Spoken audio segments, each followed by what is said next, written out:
When I was trying to get a job, I had to use initials versus spelling out my full name. I submitted resumes with my full name, and I got, oh, you're not qualified, or this doesn't work. So I just changed my name on the same exact resume, and I just put my initials and my last name, and I want to say within a couple of days I got a call. So I was born in a little town called Surrey County that's in Virginia, about 45 minutes from Williamsburg, Virginia. I would say maybe like 2 hours from Washington, D.C. I grew up with a family that works in healthcare. Most of my family, my mom, my aunts, cousins, they're all nurses, or we have doctors in the family.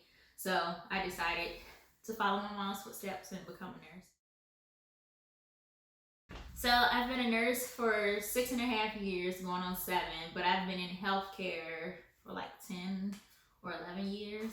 I started out as a nursing assistant.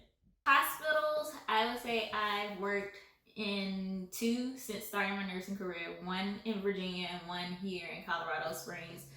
The unit I came from, I was pretty much the only African American nurse on that unit for probably the last 2 years.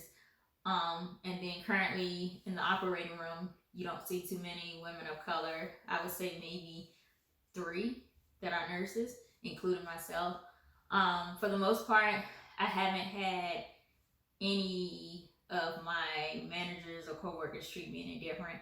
As far as for the patients, I have experienced racism from patients. I want to say back in December, I was taking care of this elderly white couple, and I kept getting referred to as the colored girl. No matter how many times I would tell them, like, hey, my name is Shante. They were nice, but they just kept referring to me as the colored girl. I've had a patient who has asked me if I'm to help, and instead of talking to me about their medical concerns, they have like, I need you to go clean up my room. I need to go to the bathroom. I need to get dressed for the morning. I'm like, or they made the comment that I know your family is proud that you became a nurse. And I was like, why would you say that? And her statement was, because you know what they say about Black people, they depend on the system and they're too lazy to get up and go work for themselves. And I can say in that moment, like, I felt like a different range of emotions. 1 was anger. 2 was, if I react in that anger, what's going to happen to me as far as for my career, and then what's going to happen to my daughter if I end up in jail because of my reaction and whatnot.